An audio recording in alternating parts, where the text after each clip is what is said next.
as pedagogy changes, as social issues changes, as pandemics occur, right? There's always something that's going to affect a campus and a building in ways that you couldn't predict. Welcome to the Future of Universities podcast series.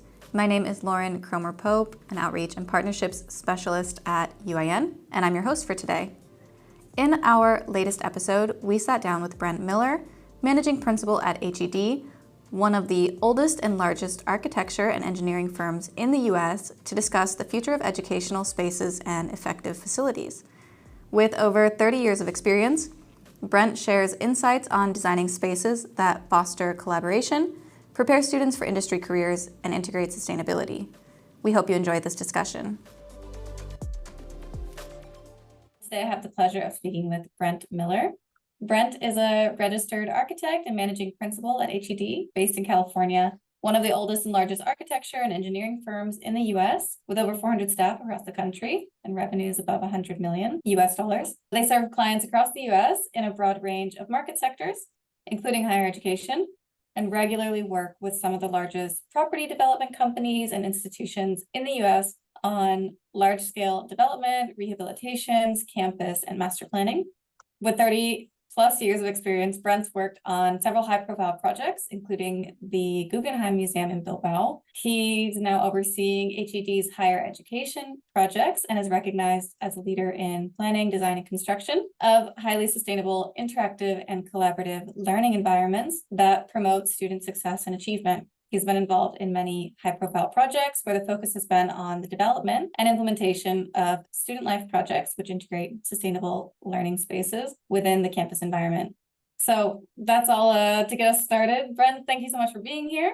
Thank you very much. I first want to start off with a quick question on your philosophy broadly. I introduced a bit of your background already, but maybe you can dive right in as far as how can effective facilities contribute to educational spaces that attract industry partners and prepare students for careers in industry?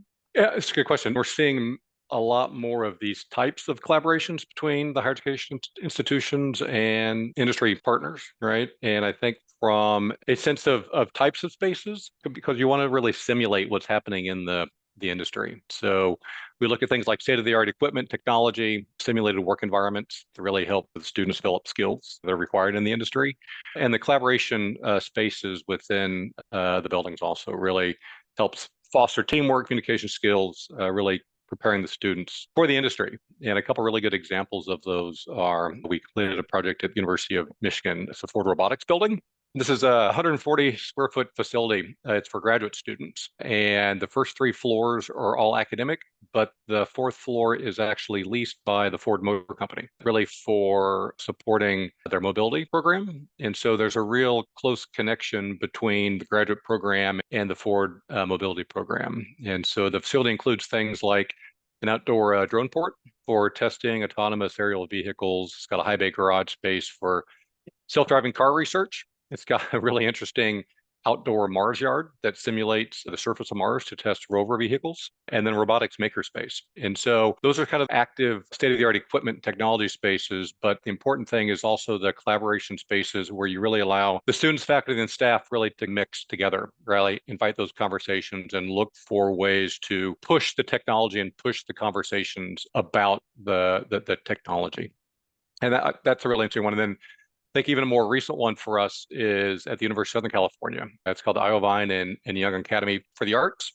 This was actually part of a gift from Jimmy Iovine and Andre Young, which this group may know more as Dr. Dre. So this was money that came in from the music industry. And its mission was really to develop the next generation of innovative leaders who to think critically and comfortable in the world of arts, technology, and business. So Jimmy Iovine and Dr. Dre developed Beats.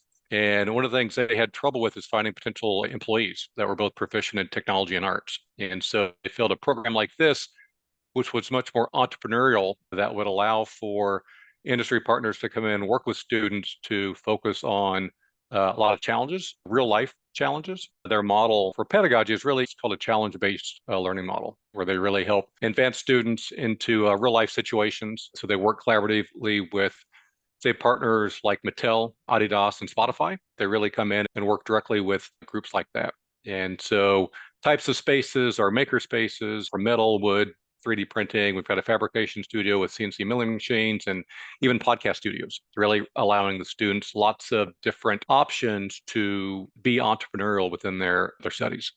Fantastic. And yeah, already starting with really broad range of students that are impacted by these spaces, of course. Maybe you can also now speak a little bit more to researchers in particular. So how does the design of effective spaces specifically help academic researchers in your experience? Sure. Academic research is mostly based on grants. And what we find is that you may have a program that you're designing for a specific research component, but that may change over time. And you need to make sure that research spaces are open, they're flexible. So they really do encourage ideas that facilitate interdisciplinary collaboration, but they may change over time if there's a grant loss and a new one comes in. We also do a lot of laboratory work. So we look for modular configurations so that they can change over time. And believe it or not, something like natural lighting, right? When you talk about sustainability, really helps improve at least the mood and focus overall of researchers. We don't want to put them in a black box and say, go and research, right? Really keep them engaged, keep them a part of a larger interdisciplinary collaboration. Makes a lot of sense, and it's funny that the very human elements are probably the most overlooked. So bringing that user experience to those high-tech innovation spaces. Maybe you can already speak to the different trends that you see happening in the space right now. You've been in the sector for, yeah, you said 30 plus years. So a little bit more on the trends related to especially the consolidation of campuses and higher ed spaces and the broader impact of that. It's interesting because we're seeing both sides of this in that with COVID, I think in the US, we've seen a decrease of about 6% in the last 4 or 5 years in student attendance in universities. However, this last year it started to come back up, but we still see many campuses still expanding. I know a university like UCLA, they just bought a Google campus building, and I think it's probably 300 to 400,000 square feet that they're going to turn into a research facility because they're so landlocked where they are.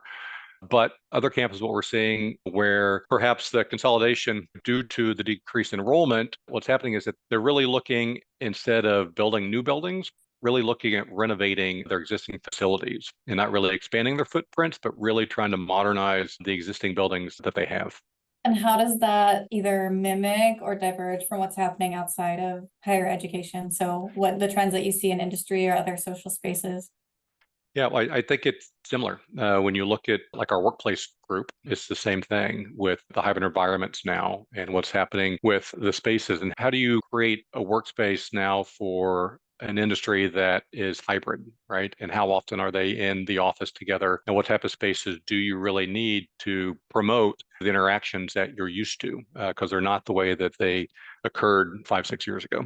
And maybe you can speak a little bit more too, you already start talking about it, but yeah, the shift to more digital and hybrid environments is a little bit of what I'm hearing. Can you speak about how it's affecting your work and the aspects of designing effective spaces for higher ed? Yeah, I think we're seeing less of the traditional lecture halls, right? They're really not as relevant as they used to be with the hybrid environments. We need to make sure that we're designing these flexible spaces and providing different types of learning environments. And I think if you want to get specific, another project we did at University of Michigan is the Central Campus classroom building. And what we have are a variety of active learning spaces, not really traditional or not a majority of traditional classrooms, but spaces that we've dubbed as learning lofts that really have movable tables, chairs, technology, really allow the spaces to reconfigure. So if you wanted to have a class of 30, you could quickly do that. If you wanted to go and have a smaller group of 4 students collaborate together, you can quickly change these programs and create small and large learning cohorts within the space. Also in that, a really unique classroom is what we call the classroom in the round. It's a 200-seat classroom, but it's 360-degree experience. And what's really interesting about that, the instructor is in the middle. You've got large format, screens, really large format screens all the way around the perimeter of the room. And it's a very intimate space because even the student in the back row is only 5 rows away from the instructor. So a really innovative space for teaching, an integrated space for doing hybrid, also because of the technology within that space. Maybe it sounds a little bit like actually higher ed spaces have the chance to be leaders in this kind of transformation. Do you see industry copycatting from higher ed or the other way around? I think it's both in each looking for the successes within each and adopting them and then pushing forward. I think that the flexibility side is important. This morning I got a call from my son. He's in New York and he's in architecture school, but they canceled classes because of snow. They didn't really cancel classes. They went online and had classes. So it really offers that flexibility, which is a very positive thing. I think that if you can quickly be that transitional so that you can keep your programs moving, I think it's positive for the environment. And also, when you look at the industry side, and in our office, we have lots of employees that like the hybrid environment. They like working from home. They can be much more effective and efficient. And when they come into the office and they create that social connectedness that we look for and also creating within our campus environments. Fantastic. And in your experience, what are some strategies that campuses can use to bring, we're talking housing perhaps now or other spaces, but maybe we can also talk about housing a little bit now. I know that's also an area of your expertise. What are some strategies that campuses can do to bring housing online in a more timely and cost-effective way? Yeah, so for Southern California, this is really critical. I don't know if everyone's aware of the housing crisis that we do have in Southern California. Prices are so high, students really can't afford housing. And so we have been looking for multiple avenues to really bring down the cost of housing for students. We need to make sure that there's social equity through our educational system and not just people that can afford high rents. And so we're really focused research-wise on looking for a volumetric modular, which is starting to now develop further and faster than it has before. And it's going to depend on the market you're in. If you happen to be on a campus that's somewhat more, remote with not a large subcontractor population, right? You may look more towards the modular to solve that. There's a lot of more quality control when you're not on site,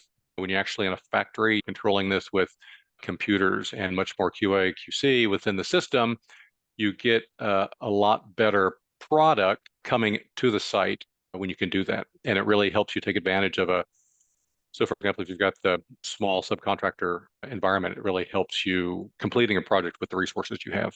And do you have any examples of where you've had really big or significant impact with moving housing in this direction, maybe with different partnerships or something like that? It's starting, right? I think that's still very much in the research and development stage. We've seen a lot of our multifamily group starting to engage and have several projects right now that have been using the volumetric modular.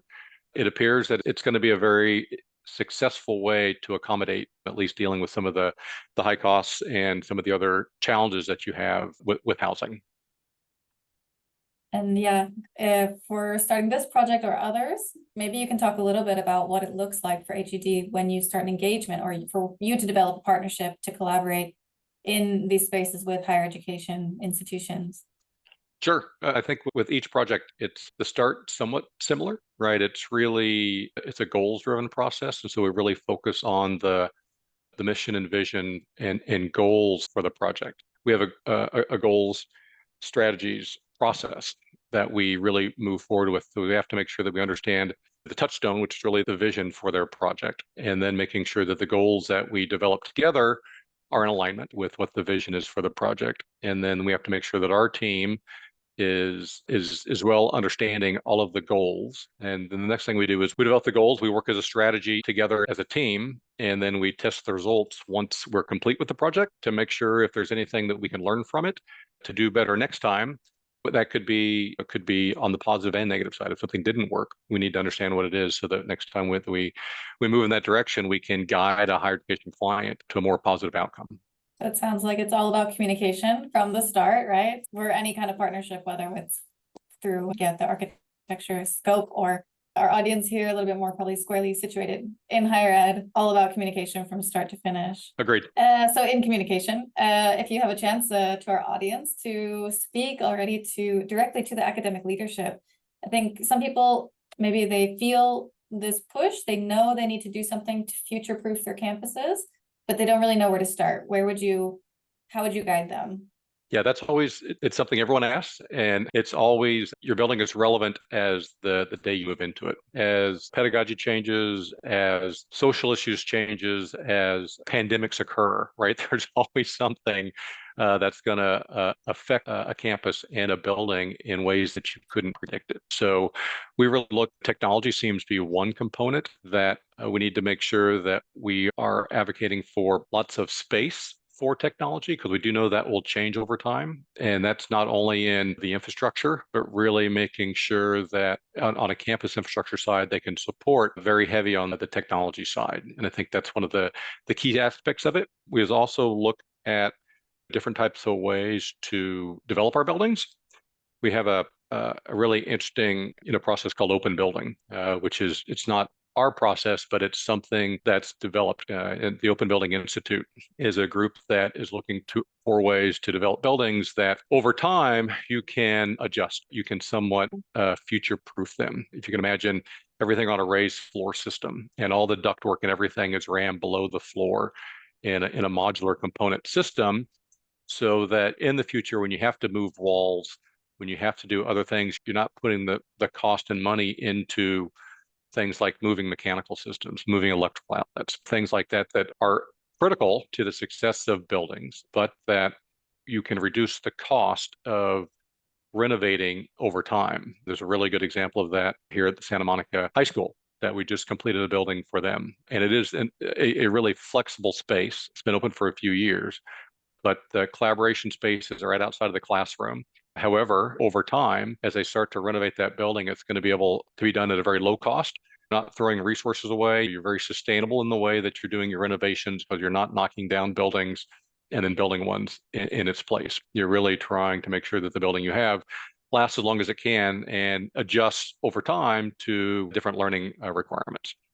Fantastic. So I hear you saying a little bit, and you can correct me if I'm wrong. It's preparing for the unpreparable. So it's more about creating an environment where you can stay flexible and pivot to wherever the trends are going. Also because, yeah, things are moving quickly now. You have to pivot even quicker than before versus a very specific trend that is going to affect everybody. Exactly. I have two broader topic questions about your area of expertise, a little bit less about what we've been talking about. So just to close off some broader topics, maybe a personal interest of mine.